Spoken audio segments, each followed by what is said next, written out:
Hey everybody. People in the back, can you hear me? Show of hands, can you hear me? Kind of? Okay, let's get started. So today is the last day of class before test 1. I looked at how much we have to cover. It may be like 50 minutes to an hour, so we may only have 20 to 30 minutes for review at the end. If you have questions that are not answered in class, you can see me in office hours after. I'll be walking straight there after this is over. And you can also post questions on course questions. On a light note, a few days ago I finally got my reviews, my instructor reviews from last semester. Most were positive, but one stood out to me.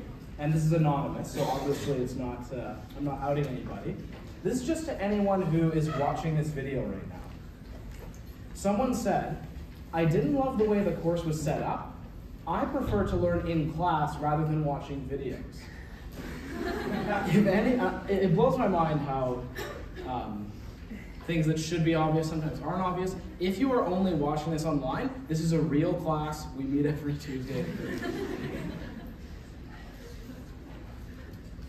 Another piece of housekeeping.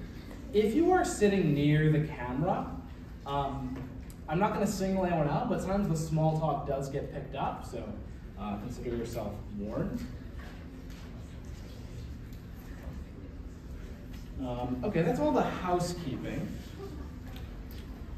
And so again, the test will be in class during normal class time on Thursday, and I'll say more about that towards the end of the class. To start off with, I want to begin by saying something about hypothetico-deductive reasoning, because what I put on the board may have been slightly misleading.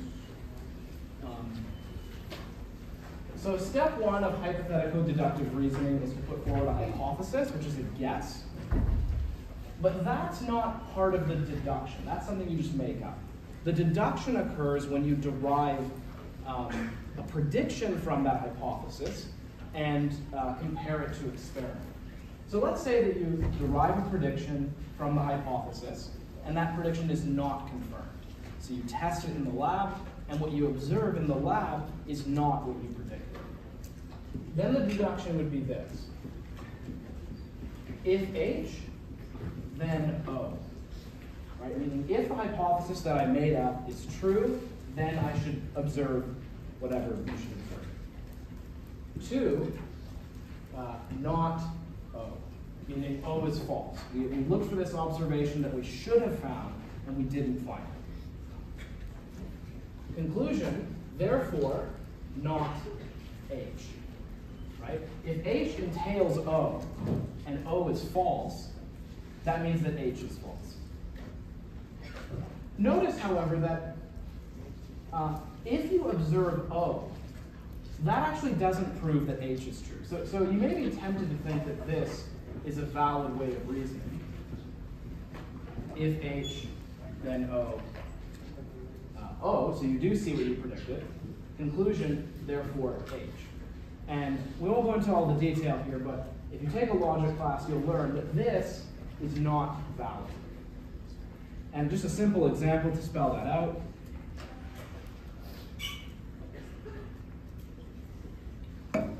I'm stealing this from my logic professor. Let's say the hypothesis is that I am the strongest man in the world. If that's true, then I should be able to lift a felt, right? If I'm the strongest man in the world, obviously I can lift a felt. Like that's obvious. So that's obviously true, and therefore I am the strongest man in the world. No, that doesn't follow, right? The fact that H entails O and O is true does not mean that H is true. So if you find O, all that means is you have failed to disprove H. You can disprove H. If you find not O, that proves that H is wrong. If you find O, that just means you failed to prove H wrong for now. So just wanted to clarify that.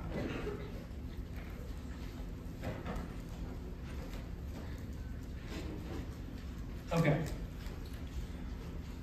The next new term that we have to talk about is mental set.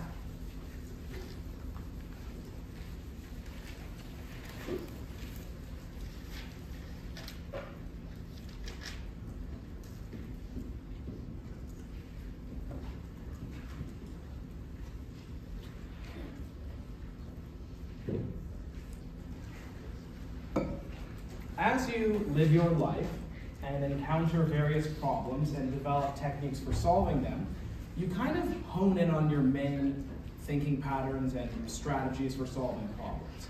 And you can become kind of too rigid with it.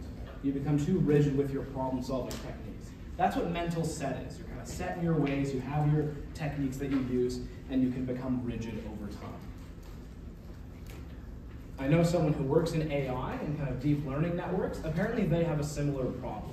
When you train AI models on large bodies of data, the amount of plasticity or flexibility goes down with time. The models kind of settle on their strategies for solving the problems. One thing that falls under mental set is functional fixedness.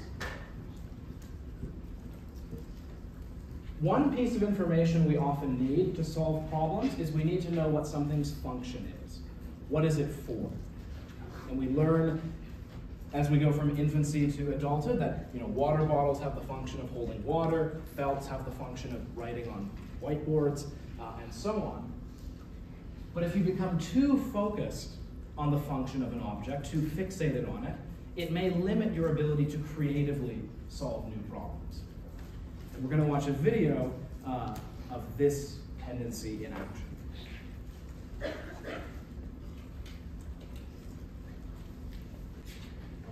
Okay, so in that example, functional fixedness would have been what was stopping them from arriving at the solution. They are too used to thinking of a paint can as something for holding paint. They're not used to thinking of it as something that you can create a pendulum.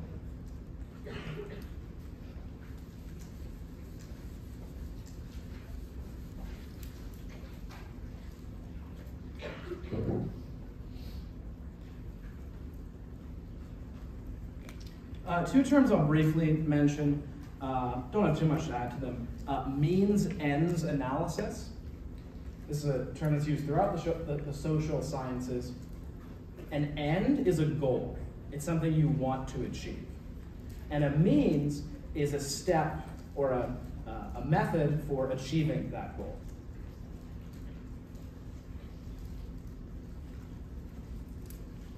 And sub-goal analysis relates to means-ends analysis. Sub-goal analysis would be, all the mini steps I have to take along the path to getting that goal. So nothing too fancy. Don't have too much to add to that. So I've talked about a few things so far. I haven't asked for questions yet. Any questions so far?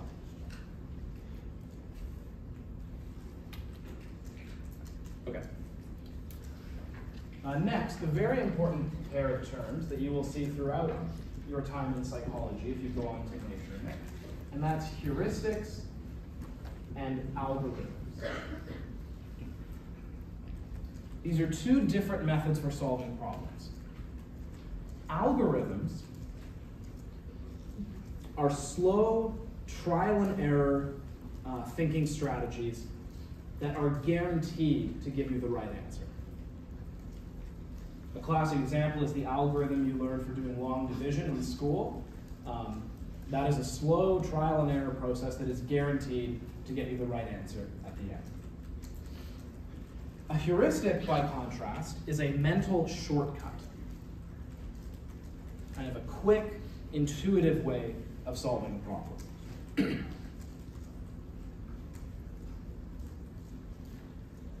And evolution is cheap, so our brains rely a lot on heuristics. The brain is a very expensive organ. It consumes about 20% of the body's calories, and if there's a way to solve problems that's quick and efficient, that's what the brain will go for. However, heuristics are not foolproof like algorithms are. They are sometimes error-prone. They work most of the time, which is why they're useful and get selected for, but they sometimes make mistakes. This distinction is similar to another one that's made in the book, although there's not a one-to-one relationship, but it's pretty close. Another common distinction in psychology is the distinction between system 1 and system 2, where system 1 is it is quick, intuitive thinking, and system 2 is slow, reflective thinking. System 1 is our brain's kind of first reaction to a problem, and system 2 is our sober second thought that can sometimes correct the mistakes of system 2. I just learned recently there are actually, again, another connection to recent AI models. Some AI models also have something like this distinction. They have one system that's based on past experience, which is based on the kind of rigid solutions that have worked in the past, but they also have a system that's more continually flexible, which is more akin to system 2.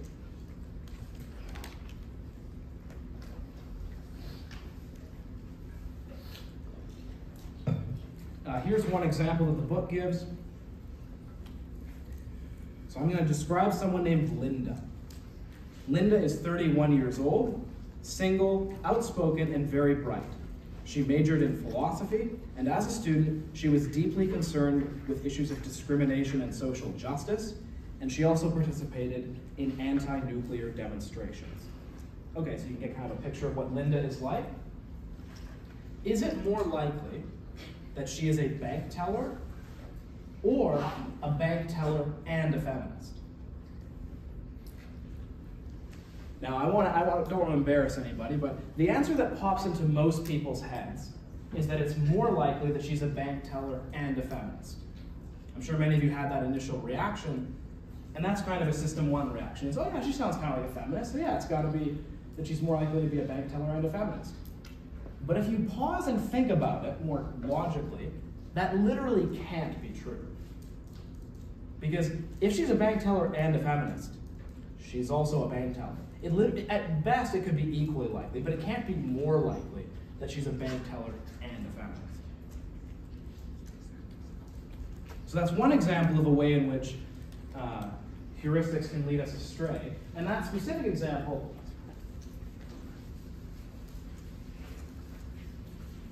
relates to a more specific type of heuristic, which is the representativeness heuristic.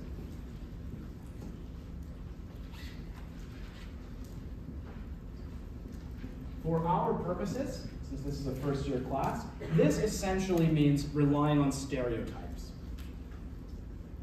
And stereotypes in a very broad sense. Stereotypes are a kind of heuristic. They're a quick and fast way of solving problems and thinking about things. But, as you all know, they sometimes lead us astray.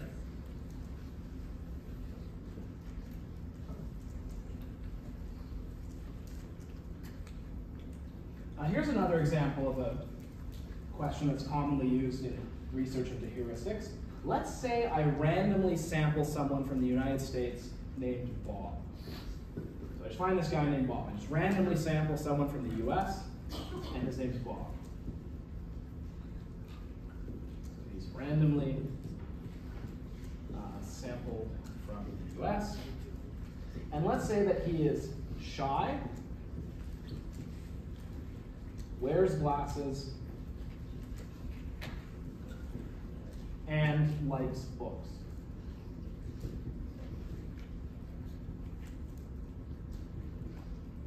Okay. Is it more likely that Bob is a farmer or a librarian? Now, you probably know this is a trick, so none of you are going to shout out the answer, but the answer, again, that pops into people's heads is it's more likely that Bob is a librarian. Now, the reason that's wrong is we tend to rely on stereotypes, which in this case would be these three. Those are more kind of what we would think a librarian is like, but we neglect one, which is very important.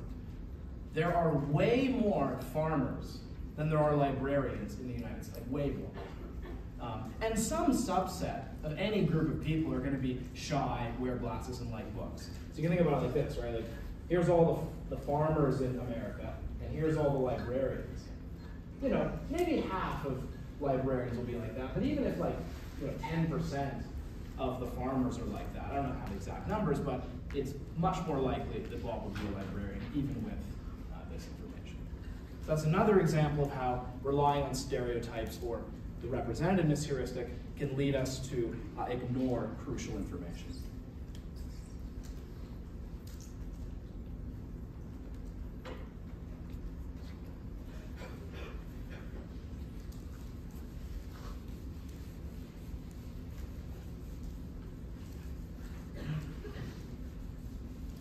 The next heuristic that we have to talk about is the availability heuristic.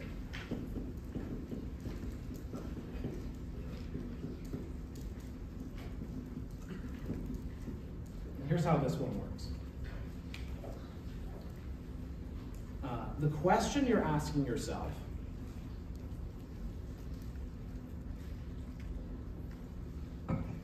is, how likely is something? How likely is something to happen? And the way you answer the question is, how quickly does it come to mind? How readily does it come to mind? If the information or the event comes very quickly to mind, you conclude that it's very likely. If it doesn't come very easily to mind, you conclude that it's not likely. So, for example, let's say I was watching the news and there was like a mugging in downtown, and it was a very vivid story that produces a strong association in my head. And then I'm asking myself, okay, how likely am I to get mugged in downtown Edmonton? And if I have a very vivid thing come very quickly to mind, I conclude it's very likely. The more algorithmic way, I guess, would be actually looking up the statistics, but this is a shortcut where you just rely on how quickly it comes to mind. One example in the book is the movie Jaws. How many of you have seen Jaws? It's been an older movie, so it's a movie about this shark that kills a bunch of people. When my dad first saw it, he said he didn't go to the beach for like a year. He was too scared to go to the beach. That was a common issue around the time the movie was released. Because again, you ask yourself, how likely is it that I will get killed by a shark if I go swimming? And you have this very vivid thing come quickly to mind, and you conclude that it's very likely. I'm sure you've all seen the statistics though. Shark attacks are very rare. Most recent statistics I found were around 5 deaths per year from shark attacks in the United States, compared to about 40 deaths by jellyfish. So you're much more likely to get killed by a jellyfish than you are by a shark. But there's no scary jellyfish movies, so it doesn't come as easily to mind. Or maybe there are.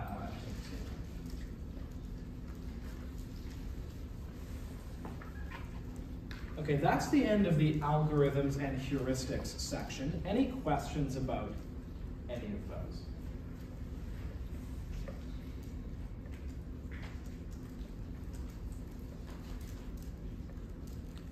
Next is a term we've already talked about, and that's confirmation bias. We'll talk about it in a bit more detail here.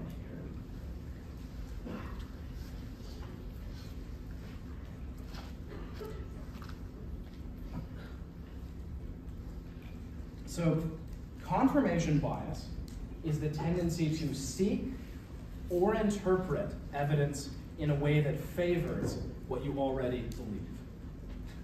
So you have some belief, and you're essentially trying to confirm it. You want to look for evidence in a way that confirms your belief, and you want to read and evaluate evidence in a way that favors what you already believe. There's a good amount of evidence now that one of the mechanisms by which this happens is when you read a study that supports what you already think, or some piece of evidence or whatever, you look at it very quickly. You don't look at it in great detail, you just go, yeah, that looks good, it supports what I already think. When you encounter evidence that goes against what you think, you read it very carefully, trying to find problems. And typically you will, no piece of evidence is decisive, so you're typically able to find some kind of problem with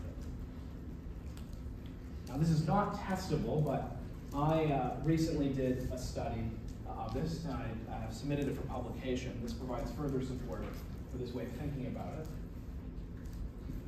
I wrote out a list of 4 arguments for raising the minimum wage and 4 arguments against raising the minimum wage. This is a contentious issue among economists. There are kind of economic costs and benefits.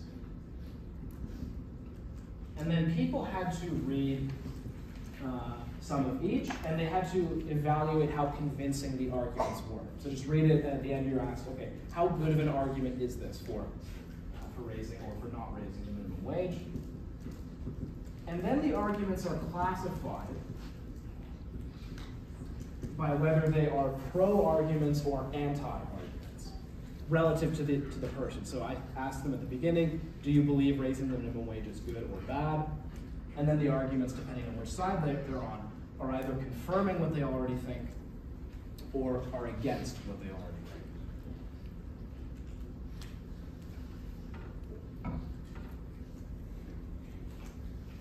Unsurprisingly, consistent with other studies, people find these arguments more convincing. That's not surprising, but the manipulation that I added was I assigned people to two conditions. In one condition, people were told, after each argument, you're going to be tested on how well you read it. You're going to get like a multiple choice question on what the argument said. So it kind of forces them to read the arguments more carefully. And that did decrease their confirmation bias. But more specifically, it didn't make them find these arguments more convincing.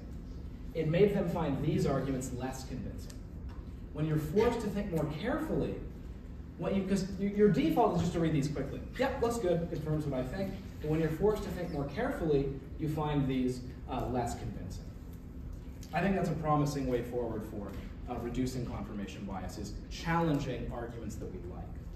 You won't be tested on the details of my study, but it illustrates how confirmation bias works.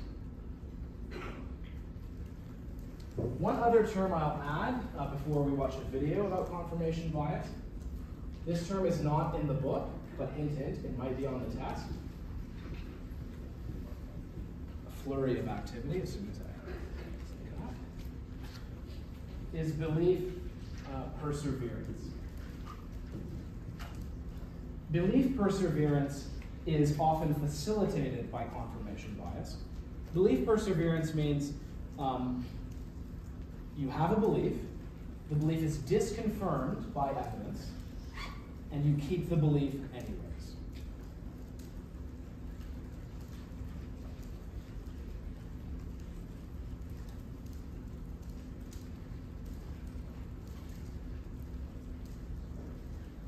It's early. If I spelled it wrong, look at the key term. That's belief perseverance.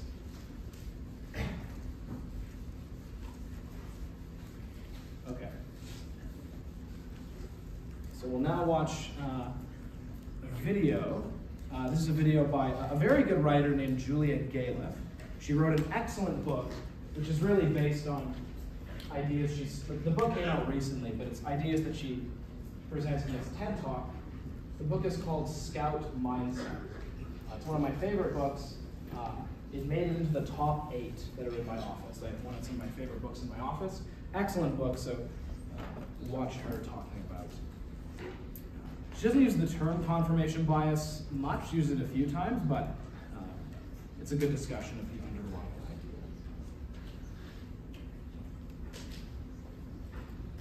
idea. Okay, so brilliantly said by Julia Galef there. Something funny about the comments on the YouTube video. A bunch of people were like, oh, conservatives really need to see this, or oh, liberals really need to see this. And then someone commented, I think you're missing the point of the video. And what you said at the end is really important, that traits like intelligence or IQ do not predict susceptibility to confirmation bias very well. In fact, in some studies, being smarter or more well-informed is correlated with more bias, because you're more effective at shooting down arguments you don't like. So what she said is true. It sounds like squishy and wishy-washy, but it's actually about emotions and motivation. Do you care about just proving yourself right, or are you motivated, as she says, to see the world as it really is? Okay, another term that the book uses that I'll briefly mention is overconfidence. This one's pretty obvious, so having too much confidence that you're right or that you see things clearly. And this relates to another anti-bias technique that's very effective, which is just asking people repeatedly to explain their position. There are studies showing that if you just ask someone, why do you think that, or how do you know that's true, that's more effective than just giving them counter-arguments. If you give someone counter-arguments, they can always push back or find an excuse to not accept it. But if you ask people enough questions, they'll come to realize they actually don't know as much as they do, and that can cause them to be more reflective. That method of asking questions, of course, is what got Socrates killed. He's not literally the first philosopher in the Greek tradition, but he's often where the timeline of philosophy starts. And what he's famous for is, now, whether or not the details happened is a matter of historical dispute, but the story goes he talked to the oracle at Delphi. The oracle told him, "You are the wisest man in the world." And he's like, "What? But I'm not that wise, I'm pretty average." But what he concluded from that is, I'm the wisest man in the world because I know that I'm not wise. And then what he did was he just went to all the philosophers of the city and challenged them by asking them lots of questions, and was able to show that none of them knew what they thought they knew, so they killed him.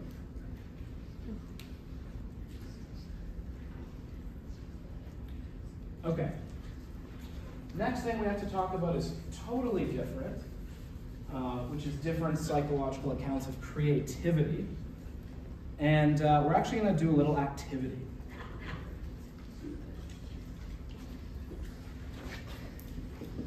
So get out a piece of paper or your computer or whatever. And here's what I want you all to do. Write down as many uses for a brick as you can think of. So a brick, what could you do with a brick? Just write down as many as you can think of. This is a real test that psychologists actually use. So I'll give us a few minutes to do that.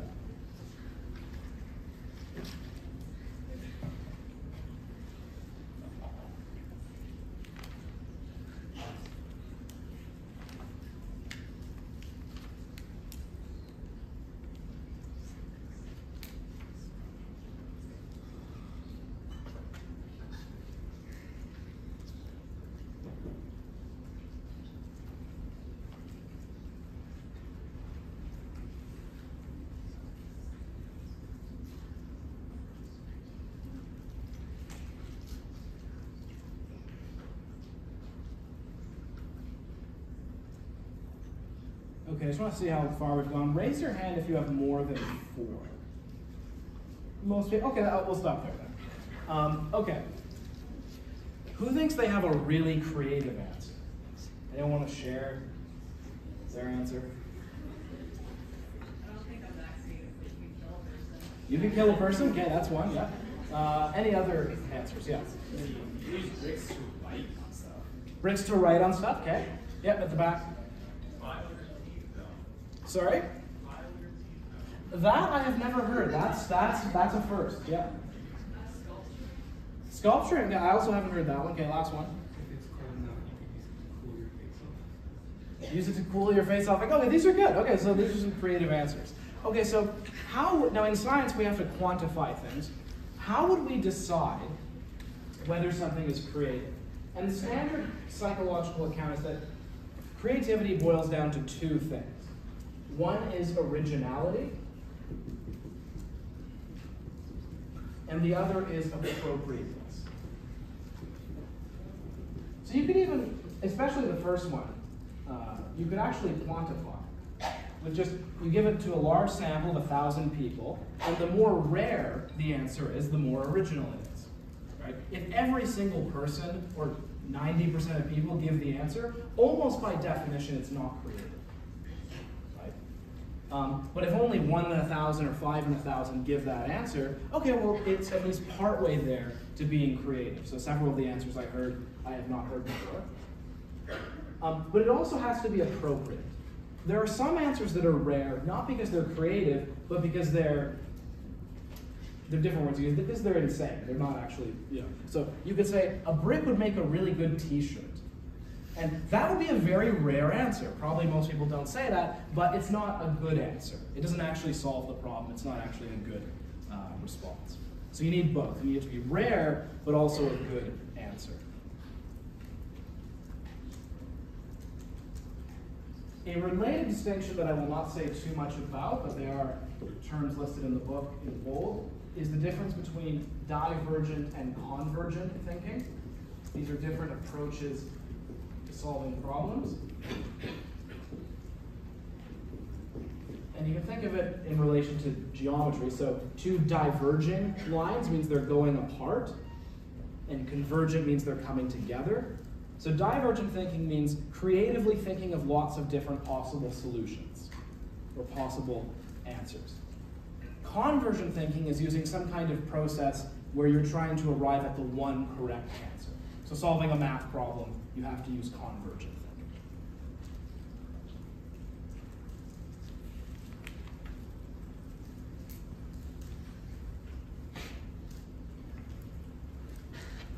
Okay, any questions about creativity?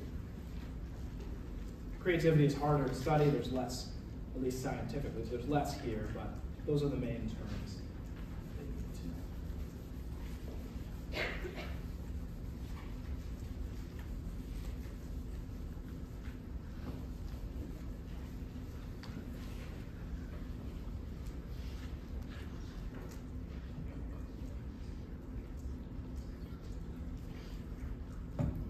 Okay, next is expertise and wisdom. So according to the book, one key thing that explains how experts become good at dealing with specific kinds of information is having a schema, which is a concept that you have that helps you to organize incoming information and helps you to deal with it more efficiently. It's easier to group information together when you have a schema. So I have some visual examples. So when you talk about chess experts, like chess grandmasters, chess masters can look at gameplays and easily put it into a schema and remember it very well. So a chess master could look at this and look away, and they could draw out where all the pieces are. They can very quickly put all the information together. One example that I intuitively understand is jiu-jitsu. So one thing that training in a sport allows you to do is to look at a scene and be able to tell what's going on. Do any of you do jiu-jitsu or judo? Oh no, okay. So I saw a few hesitant hands. So someone who does can look at this and right away know that's a kimura from guard. And they could look away and reproduce it if they wanted to. Because they have a bucket to put the information into. It has meaning because of their experience.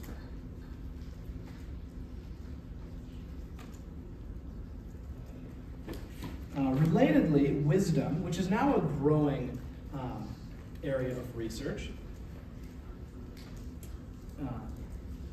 Contemporary research defines wisdom as consisting of 5 things, 5 components.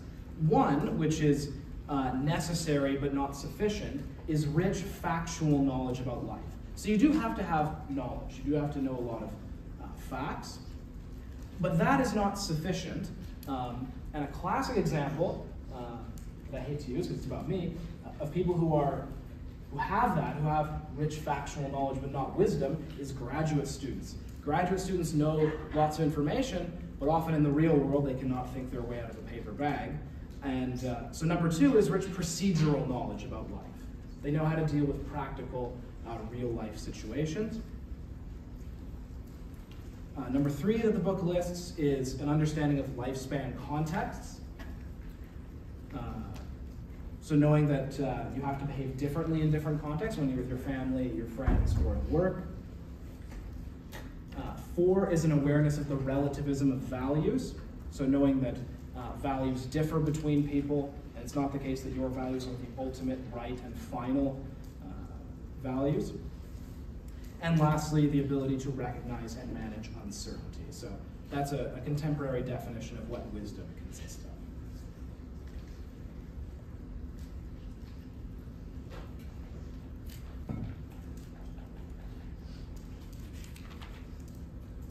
Okay, so we're almost done. We just have to talk about mental imagery and then briefly talk about metacognition, but shouldn't take too long. So a mental image is an internal representation of sensory features of the world. So it could be an internal visual image, an internal auditory image, or any other sensory medium. And it originates within your brain. It's not like if I'm looking at this purple chair, that's not what psychologists would call a mental image. If I close my eyes and remember what it looks like, now I'm forming a mental image.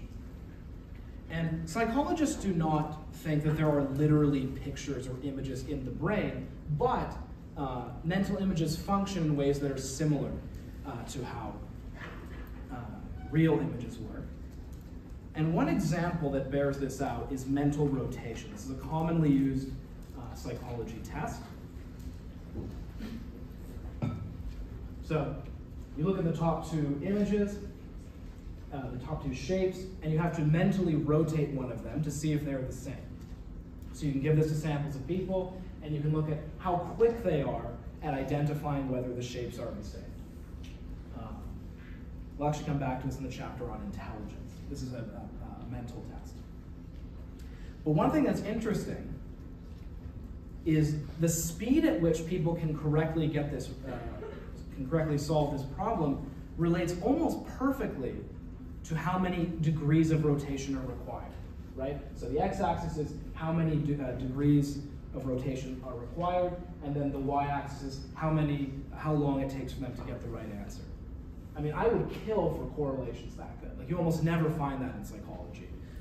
But this shows, it's at least intuitive to think that what's going on is there's some kind of internal representation that the person is manipulating, and the more spatial manipulation that's required, the more time it takes to do it. So that's some evidence that mental images function in ways that are analogous to how actual images function. Funny story about this. My supervisor in undergrad for my honors thesis, he specialized in mental rotation. And when I took a class on cognitive psychology with him, he assigned a paper that we had to write, like the class paper was on mental rotation.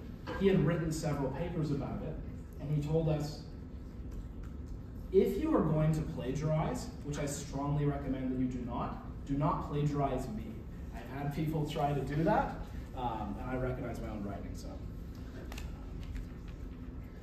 That goes for me too. There's a few papers that I'm co-author on. Don't plagiarize anything I'm a co-author on for the paper. Another example of mental imagery that reinforces the point. If you get people to visually memorize this scene, and then you tell them, okay, imagine you're standing at, like, say, the beach. And then you tell them, scan the scene until you get at the mountain at the top. And then you tell them, the other group, you tell them, start at the beach, and then scan until you get to the well. And then just press a button when you've arrived. And again, the amount of time it takes is exactly proportionate to how far away it is in the visual image, which is again consistent with the idea that the internal medium is analogous to how actual images are processed.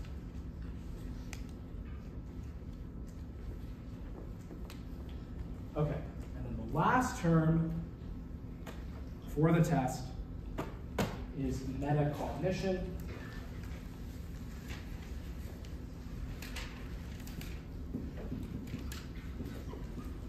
Which just means thinking about thinking, or cognition about cognition. This is something that is probably unique to humans. Other animals can think in some ways, right? They can process, information about the world, but what they can't do is step outside of their thinking and process how they're thinking about it and decide whether or not there's a better way to think about it. So that's the final term of the chapter. Any questions about the end of the thinking chapter? Okay, so that is all the information that you will need for the test. I'll say a few things about the test. Number one, probably the thing you're most curious about, is what the written question will be. So the written question will come from chapter 9, and it will be about the second half. It will be about, in particular, the different kinds of biases and reasoning processes. What I will do is I will give you some kind of bad thinking, not one that's in the chapter, but just some kind of irrational human tendency. I will list 5 of the reasoning biases or reasoning strategies, and you will have to explain how each of those relates to this type of human irrationality. So you should be very familiar with the different types of human biases, heuristics, etc., and be ready to connect them to an example. I'm going to say up front, and I'll remind you on Thursday, please just write 1 sentence each.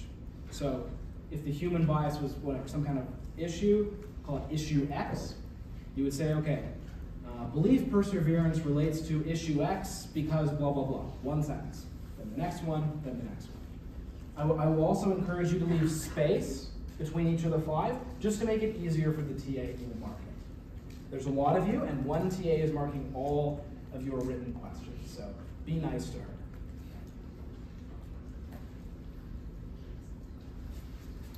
So that's one thing.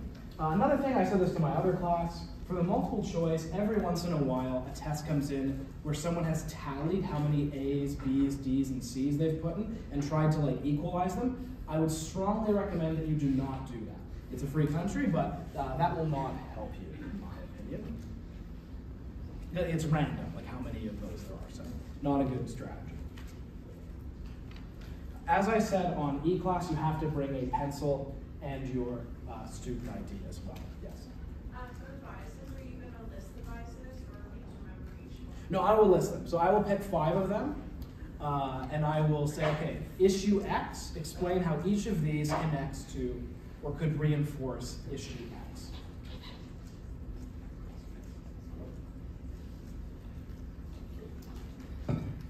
So the floor is yours now. Any other questions about the test or any material in chapters 2 or 9? Yes? In the presentation, there was a slide about belief bias as well. Can you tell the difference between belief bias, confirmation bias, and belief bias? It's a very good question.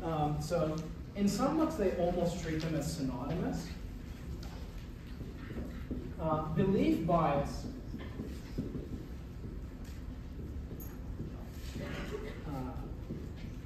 is slightly, it's more narrow, I'll say, than confirmation bias. You could construe it as being under the umbrella of confirmation bias, but belief bias is very specifically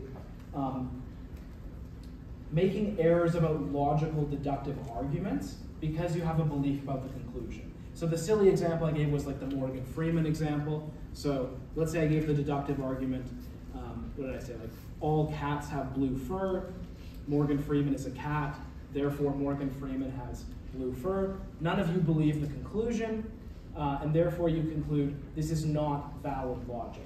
Even though it actually is, that is logically valid. The premises do entail that the conclusion is true, but we have more difficulty realizing that an argument is logically valid if we believe something about the conclusion. So it's more narrow than confirmation bias. Does that helpful? Yeah. Other questions about the test or anything in chapters 2 or 9? What's the difference between critical period and sensitive? Good, so critical period and sensitive period, both of them refer to the same developmental window, which is childhood. There's debate about how late it goes. It could be 0 to 5, it could be 0 to 10, something like that, where I'll say people are best at learning language. If you call that developmental window a critical period, that means you think if you don't learn language in that period, you will never learn it. If you call it a sensitive period, you think kids are just better, like more sensitive to linguistic input than they are later. But in theory, they could still learn it to the level of a native speaker, even if they learn it later. Does that answer your question? Yeah. Yeah. You just kind of go through the most Chomsky thing is like I don't remember what it's the box that you drew. Yep. Yep, Chomsky is important. He was actually at one point the single most cited living person. So he had more citations than anyone alive. I don't think he is anymore, but.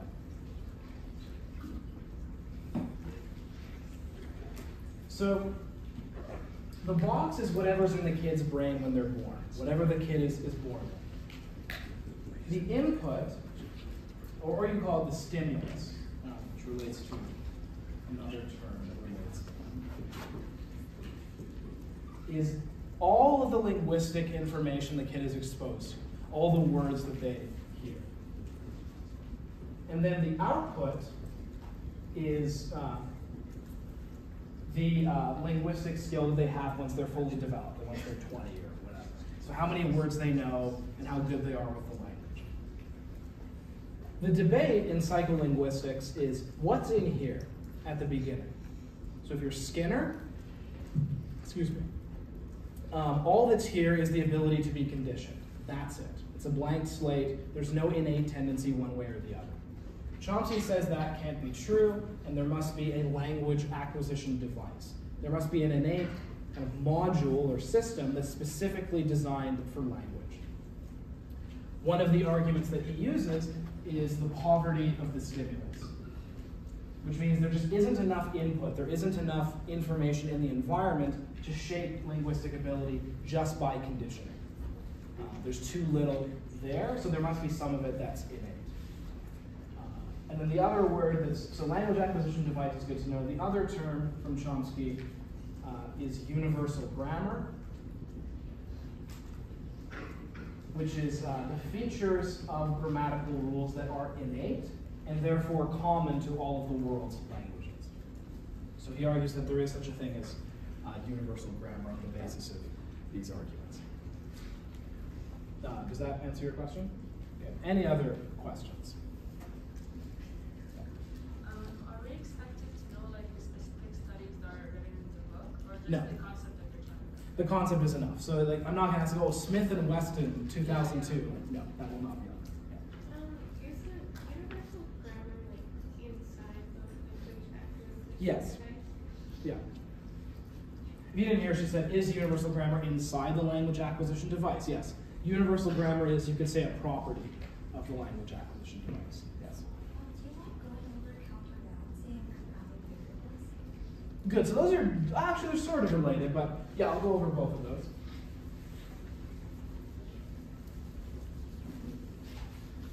So counterbalancing is something you do when you are doing a within subjects experiment. So there's two types of experiments.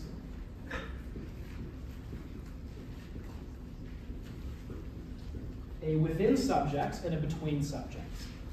In a between subjects, you take one group, you randomly assign them to be in two groups, you do something to one group, and you don't do it to the other group. In a within subjects, that would be like the word memorization game we play. Everyone is exposed to both levels of the independent variable. So with the memorization thing, we all did the auditory memorization and the visual memorization. So that's within subjects, because it's within each person. Every person gets both levels of the independent variable. But when you do that, if you want the experiment to be done well, which ours wasn't, you have to do counterbalancing, which means you randomize the order in which people get the two things. So if I was doing the experiment properly, half of you would have done visualizing and then auditory saying in your head, and the other half would do it in the other order. Because otherwise you don't know if it's because what happened was visualizing made us remember it better, but given that we did visualizing second, we don't know if it was visualizing that made it better or the fact that it was done second. So that's what counterbalancing is. Does that answer that part? Okay, so confounding variables, which was the other term.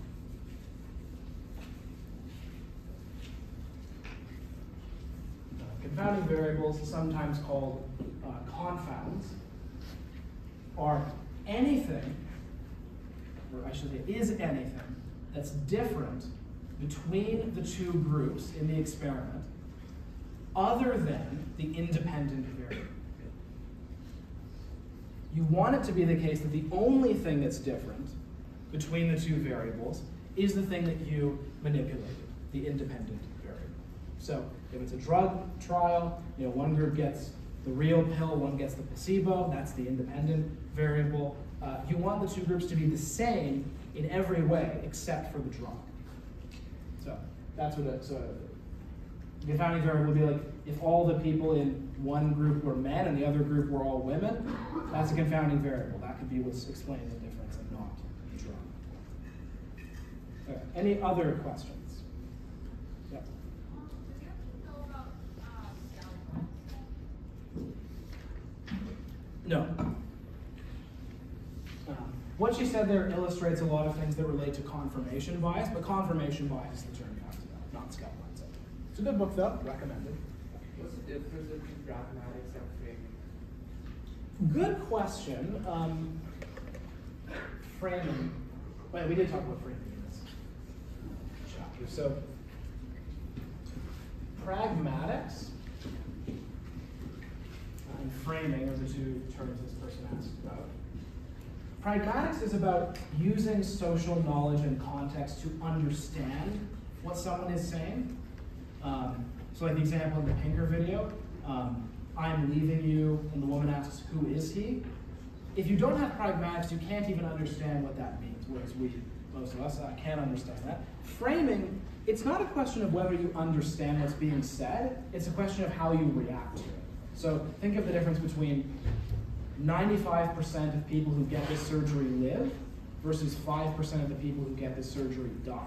There's no question of whether you understand what it means, but if you hear the second version, 5% of the people who get this surgery will die, it's framed differently and you react differently to it. So, and that's the difference.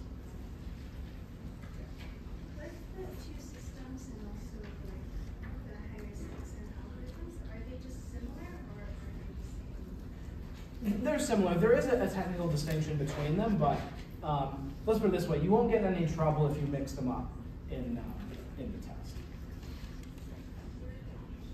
The question was, what's the difference between heuristics versus algorithms and system 1 versus system 2? There is a technical difference between those, but if you treat them as essentially synonymous, for this test, you won't run into problems. Okay. Other questions?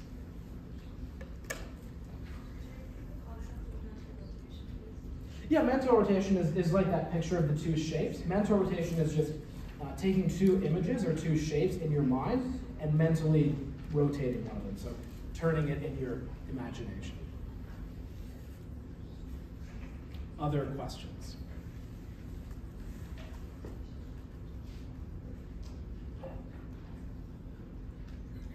Okay, I'll stay up front if any. Oh, sorry, there was one. Yeah. Good. Hypothetical deductive thinking is the following steps. You make up a guess, some kind of hypothesis. You deduce predictions from that guess, and then you compare those predictions to observation. And if the observation disagrees with prediction, you say that we've ruled out that guess. Maybe you can come. So I'll say, if you have more questions, you can come up front and I'll answer them. I will also be walking straight to my office after that, so you're free to come there or ask questions on e-class. So good luck. I will see you all on Thursday. Try to be here early. It'll make it easier.